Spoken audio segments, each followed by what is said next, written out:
नमस्कार, मैं हूं फहीम खान। आप देख रहे हैं आर9 न्यूज। आज रामपुर की जो सियासत है उसमें नवाब घराने का बड़ा अहम रोल रहा है और रामपुर की सियासत नवाब घराने के बगैर मुकम्मल नहीं होती। ऐसे में जबकि 2022 का ये चुनाव शुरू है और वो जो पूरे जोश में इस टाइम चल रहा है, प्रत्याशी अपने अपने नामांकन भी कर रहे हैं। ऐसे में अब देखना ये होगा कि रामपुर की सियासत किस तरफ बैठती है। इस वक्त मौजूद है मेरे साथ नवाब काजिम अली खां उर्फ नवेद मियां, जो कि कांग्रेस से शहर के प्रत्याशी हैं और उनका सियासत में बड़ा दबदबा रहा है। पीछे वो मंत्री भी रहे और विधायक लगातार बनते रहे। इस वक्त मेरे साथ मौजूद है खास शख्सियत हैं। आप रामपुर की सियासत को किस तरह से देखते हैं? आप रामपुर में पहली बार विधानसभा के प्रत्याशी हैं कांग्रेस की तरफ से। देखिए, ऐसा है कि हर चुनाव अलग होता है, क्योंकि हर चुनाव में समीकरण अलग होता है। तो कोई दो चुनाव एक से होते नहीं है, और चुनाव से 2 महीने पहले 3 महीने पहले जो इश्यूज होते हैं उन्हीं मुद्दों के ऊपर चुनाव होता है। तो मेरे ख्याल से इस वक्त तो जो शहर विधानसभा का है, जो रामपुर 37 रामपुर का जो इलेक्शन है, मैं तो चुनाव में जा रहा हूँ लोकल मुद्दों को लेकर, जो मुकामी मसाइल है उनको लेकर जा रहा हूँ। क्योंकि पहले जब तक अपना घर सिक्योर नहीं होगा, अब बाहर झांकने की जरूरत ही नहीं है। पहले जो यहाँ परेशानी है पब्लिक को, हर फील्ड में हर चीज में जो परेशानी है, पहले उसका सलूशन निकालना है, वो बहुत जरूरी है। मिसाल के तौर के ऊपर, जैसे जो बिजली की वायरिंग है अंडरग्राउंड आजम ने करी, और बाहर इतने बड़े बड़े मीटर्स लगवा दिए, जो बिल्कुल जिसकी चाबी बिजली के अधिकारियों के पास। अब वो अपनी आके रीडिंग लेते हैं, मनमानी अपना कैलकुलेशन करके, अगर हाइपोथेटिकली अगर फॉर एग्जांपल 400 रुपए की बिजली अगर इस्तेमाल हुई है, तो वो 2000 का बिल दे देंगे। जिनको बिल दिया जाता है वो किस तरीके से तस्दीक करें, उसको कैसे वेरीफाई करें कि एक्चुअली रीडिंग वो है, ये देन आजम की। और बिजली के अधिकारियों पे कोई कंट्रोल नहीं, क्योंकि कोई रोकने वाला नहीं। MP जेल में, MLA जेल में, चेयरमैन जेल में, सब जेल में, तो कौन मदद करेगा लोगों की? दूसरा, जो सीवर लाइंस पड़ी थी, जो सुएज की पाइप्स पड़े थे, वो सर्टेन स्पेसिफिकेशंस के हिसाब से पड़े जाते हैं। नीचे किसी एक टेक्निकल गहराई होती है जिस पे गड्ढा बनता है, उसके ऊपर जो ग्रेडियंट कैलकुलेट करते हैं कि जो रामपुर की जमीन एक्चुअली ऊंची नीची है, तो उसका ग्रेडियंट कैलकुलेशन करके बुनियाद बनती है उसके ऊपर पाइप बन जाता है, उसका फ्रेम बनता है। कुछ नहीं, सिर्फ जमीन का गड्ढा खोदा, 1.5 फुट में पाइप डाला और खत्म। उसकी वजह से सारी सड़कें ढह गई। और सबसे बुरी बात तो यह है, जो लो लाइंग एरियाज है रामपुर के, सारा गंदा पानी और सीवेज उनके घरों में बैक हो रहा है, उसको कोई देखने वाला नहीं। ज्यादातर लोग रामपुर के लकड़ी के कारोबार से जुड़े हुए हैं। जब जब आजम या जब जब समाजवादी सरकार आई है ताकत में, सबसे पहले लकड़ी की आरा मशीनें और पिलिंग मशीनों को पे ताले लगवा दिए। ये नहीं जानते कि एक एक मशीन से कई 100 लोगों की रोजी रोटी चलती है, जो लेबर उसमें काम करती है, जो काश्तकार माल तैयार करता है खेत में, जो ट्रांसपोर्ट वाला उस माल को लेकर मशीन तक जाता है।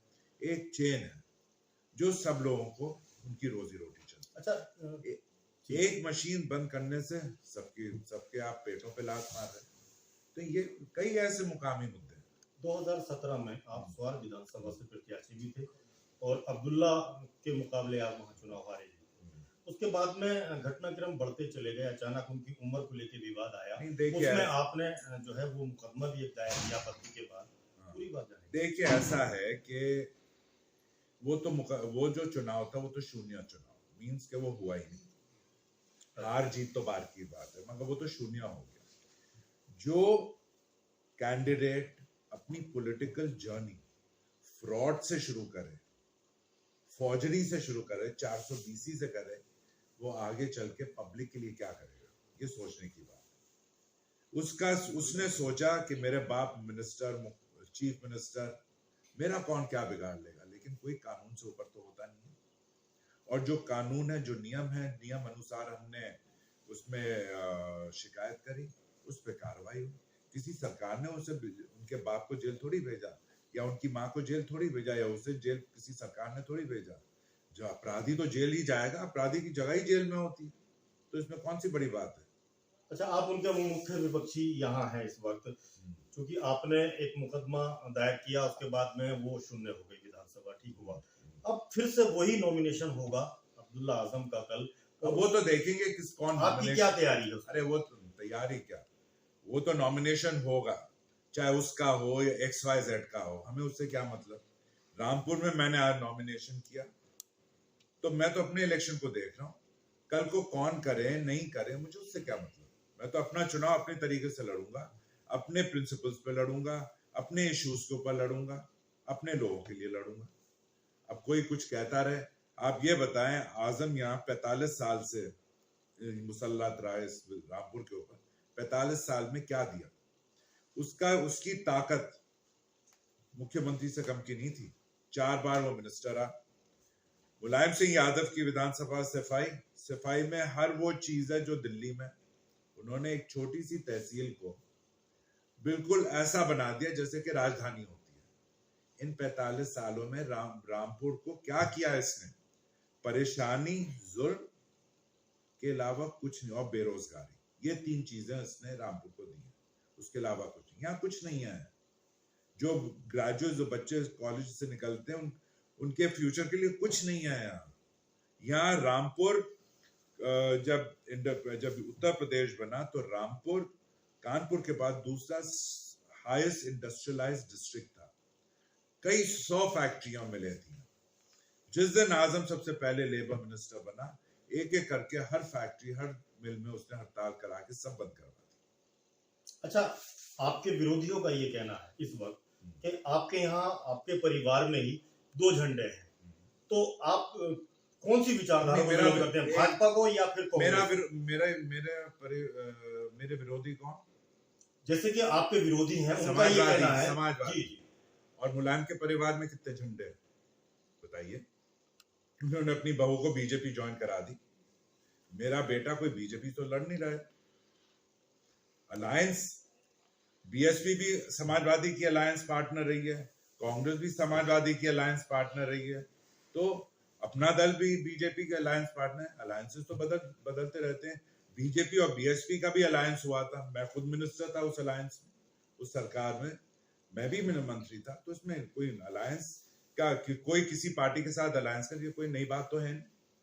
विचारधारा मेरी है, जिस पार्टी से मैं लड़ रहा हूँ मेरी विचारधारा वो आपकी आपके साथ, मैं मेरी अपने साथ। अच्छा, एक बहुत मजबूत सूत्र का ये कहना है कि भाजपा का जो गठबंधन है 2024 में उसके प्रत्याशी नवाब काजिम अली खान होंगे एमपी के, क्या कहेंगे?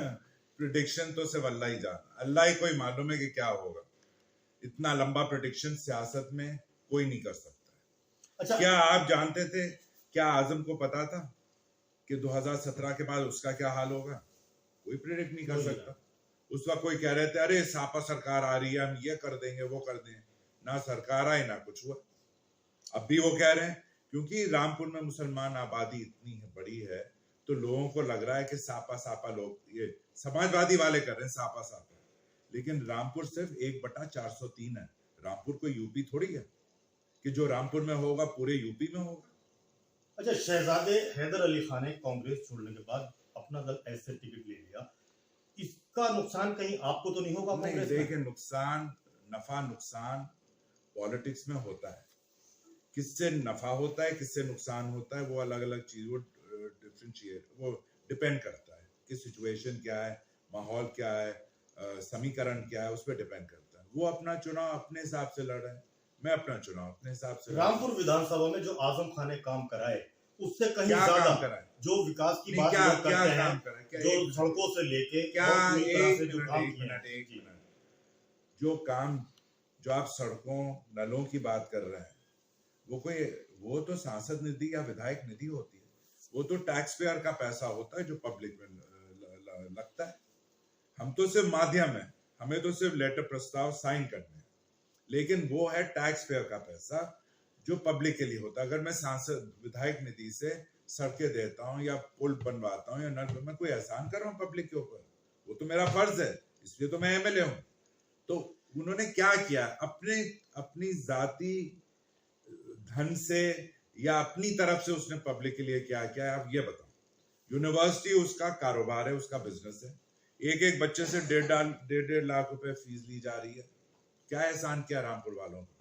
मुफ्त की तालीम देते तब कहते कि हाँ, आजम ने ये रामपुर के कारोबार के लिए और रामपुर के डेवलप के लिए क्या ब्लूप्रिंट है ऐसा आपके पास देखिए, जो आपको लोग चुने? देखिए, सबसे पहले तो मैं आइडेंटिफाई करूंगा वो फैक्ट्रीज, वो मिल्स जो बंद हुई हैं, किस वजह से हुई हैं, उनको दोबारा शुरू कराएं। उसके अलावा नए नए चीजें रामपुर में लानी पड़ेंगी जिससे यहाँ के युवाओं को रोजगार मिले। आज मेन प्रॉब्लम है कि युवाओं के पास कुछ करने को नहीं है। यहाँ स्मॉल स्केल इंडस्ट्री होती थी, जिसे आप कहते हैं कारचौक, जो लोग कारचौक करते हैं या जो बीड़ी मजदूर हैं। लेकिन मुझे इतनी तकलीफ हुई, एक दिन मैं मेस्टनगंज पे खड़ा हुआ था और ये जो साइकिल रिक्शाएं चल रही हैं, बैटरी रिक्शाएं चल रही हैं, मैंने डबल MA स्टूडेंट्स को वो चलाते हुए देखा। क्या इसलिए उन्होंने पढ़ाई करी थी कि वो ये चलाएं सड़कों पे? उनके पास क्या ऑप्शन है आज रामपुर? कुछ भी नहीं। ये सब देन तो आजम की है। हमारे घर से रामपुर के किसी भी इंसान को कभी नुकसान नहीं हुआ, और आजम के लिए, आजम जब से था नुकसान ही नुकसान हुआ। अच्छा, आजम खान 2 साल से जेल में है, उनका परिवार जेल में रहा, उनका बेटा भी जेल में था, उनकी बेगम भी जेल में रही। अब बेगम भी काफी बुजुर्ग थी, क्या कहना चाहते हैं? देखिए, ऐसा है, जेल में वो रहे अपने गुनाहों की वजह से, जो उन्होंने अपराध किए उसकी वजह से, हवाला जो किया उसकी वजह से, और जो इंक्वायरीज ED जल निगम की भर्ती है उस पर जो भी गैर कानूनी तरीके से वो करी गई, उसके ऊपर शत्रु संपत्ति को ग्रैब किया उसकी वजह से, जो गरीब किसान थे उनकी संपत्तियों को जबरदस्ती उनके अंगूठे लगवाए उसकी वजह से। मेरे पास तो बहुत लंबी लिस्ट है किस किस वजह से वो जेल में। और 2 साल तो बहुत कम है, इसे तो ज्यादा दिन होना चाहिए। ये लोग कोई रामपुर के थोड़ी हैं। आजम का परिवार आया है बिजनौर से, नेठौर से। तंजीम फातिमा जो MLA, उनका परिवार आया हरदोई से, बलग्राम से। ये रामपुर के लोग थोड़ी हैं। इनके लिए रामपुर सिर्फ कमाई का जरिया है कि यहाँ संपत्ति इकट्ठी करो।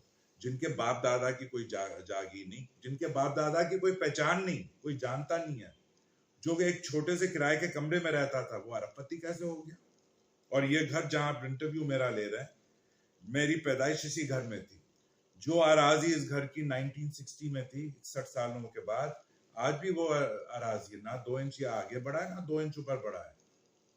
अब समझे, अगर हमारी वो नियत होती जो आजम की है, तो यहाँ तो मल्टी स्टोरी पता नहीं कितनी बिल्डिंग बन गई होती। लेकिन हम ऐसा नहीं सोचते। मैंने अभी 22 एकड़ अपनी जमीन दान कर दी।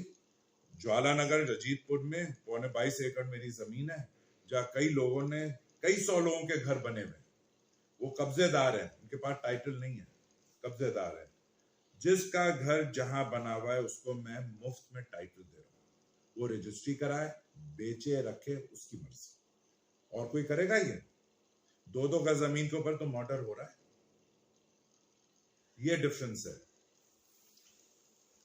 किन मुद्दों को लेकर चुनाव? मैंने आपको अभी मुद्दे बता तो दिए, लकड़ी का, बिजली का, और ये जो सड़कों का सीवेज पाइप, जो वो सब कुछ सही करना है। सबसे पहले तो बिजली का मुद्दा सही करना है। ये सारी जो अंडरग्राउंड है इसे खत्म करना है, जो मीटर बड़े बड़े बाहर लगे इसे खत्म करना है। इसका ऑल्टरनेट प्लान बनाकर उसी पुराने तरीके से पावर सप्लाई होगा जैसे पहले होता था, ताकि लोगों को लगे नहीं कि उनके ऊपर किसी तरह का दबाव बन रहा है। एक आदमी की जो इनकम है 2000 रुपए की, वो 1200 का बिजली का बिल कहाँ से देगा? जब और 1200 का वो इस्तेमाल भी नहीं करता है तो कहाँ से देगा? उस चीज को खत्म। बहुत शुक्रिया हमसे बात करने के लिए। तो आप थे नवाब काजिम अली खान उर्फ नवीद मियां, जो कांग्रेस से प्रत्याशी हैं शहर से, और उन्होंने जो हमारे सवालों के जवाब दिए, कई टेढ़े सवाल भी हमने किए, जिसके बड़ी खूबसूरती के साथ उन्होंने अपना ब्लूप्रिंट भी हमारे सामने रखा कि जो उनका मुद्दा है बेरोजगारी से लड़ाई का है, कारोबार जो यहाँ खत्म हो गए हैं उसको दोबारा जिंदा करने की लड़ाई का है। तो अब देखना तो यही होगा कि आने वाला वक्त क्या अपना फैसला सुनाता है और लोग किसके सिर अपना सेहरा सजाते हैं और किसको सिंहासन पर बिठाते हैं। R9 न्यूज के लिए फहीम खान,